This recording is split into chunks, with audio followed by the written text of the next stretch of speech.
ټول انسانیت مړ کو سورۃ مائده آیت نمبر 32 کی او په سورۃ النساء آیت نمبر 135 135 پاغه کې الله تعالی فرمایي ومن چا چې مړ کو یقتل مؤمنا متعمدا چا چې مړ کو یو مؤمن په قصدن باندې څلور سزاګانی بوي هغه د پاره اور بوي هرمشه بوي لعنت بوي الله تعالی طرف نه او شدید ترين سزا بوي یو مسلمان چې چا مړ کو د پنا جایز باندې نو الله فرمایي چې دیت بوي د پاره کچېری د خودیت به احسان په خې طریقې سره وي دا سينه چې به هغه تنګي په دیت ورکولو کې ذالک دا تخفیف دا کمه ده یعنی اسانتیا دا زګه چې په يهوديانو باندې دیت نو يهوديانو باندې کې حکم داو چې مړ وشو نو ضرور ورته مړ بکای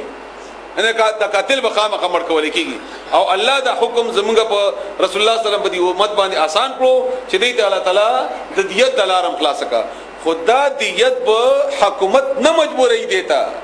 دا به د مقتول یعنی دا چا چې مړ شوی دی د دې وارثان به دا فیصله کوي چې مونږ مړ کوو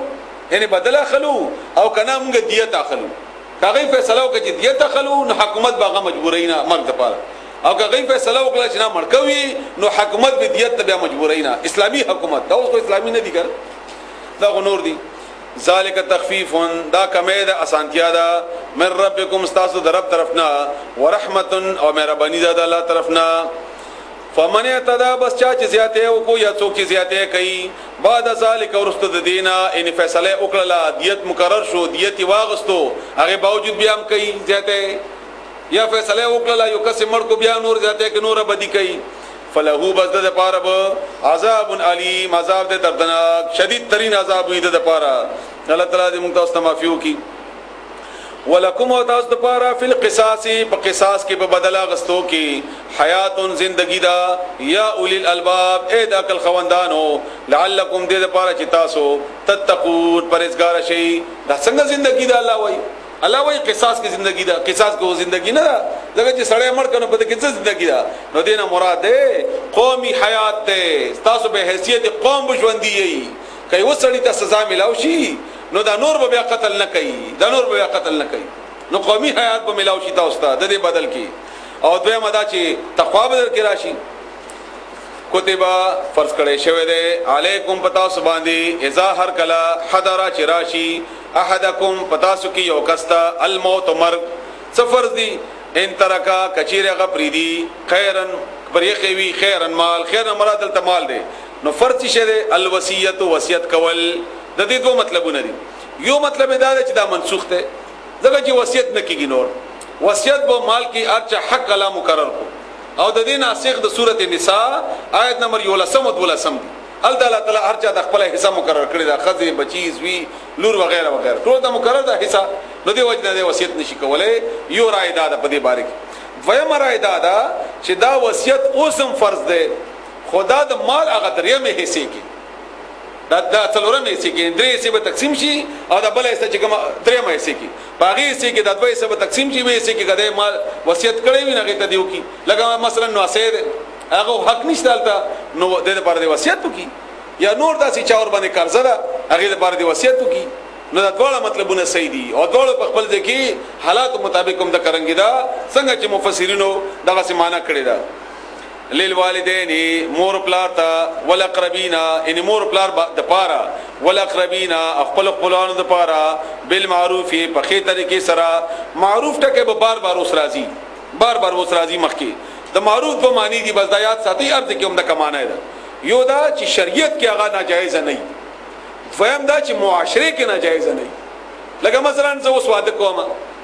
او زه لور ور کوم او وایم چې 1 کروڑ مہر برا کوي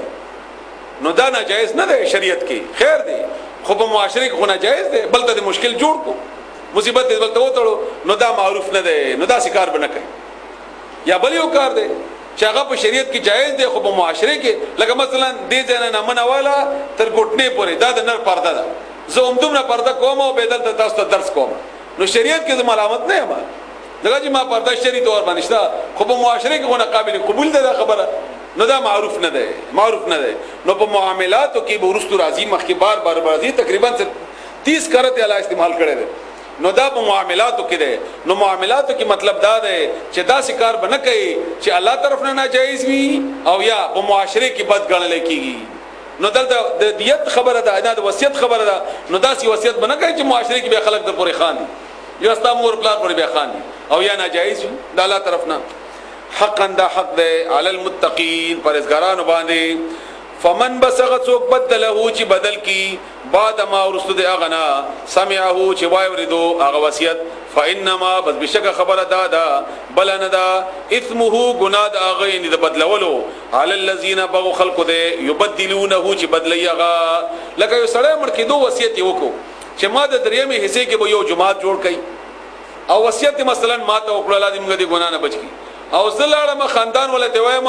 چې هغه وصیت کړو چې د درېمه حصہ به ما ته راکړي. نو بدل کوما بدل خو مړي خو صحیح وصیت کړو خو ما بدل کو. نو الله وایي چې دغه ګناه به دې بدلون کې باندې وي وصیت کوون کې باندې بنئ. دغه چې غټي وصیت کړو خو د بل د اوریدون کې بدل کو. یا بل چا ویلیو چې مثلا جماعت جوړ کړي او هغه وصیت کا خاندان ولته ول چې سینما په جوړ کړي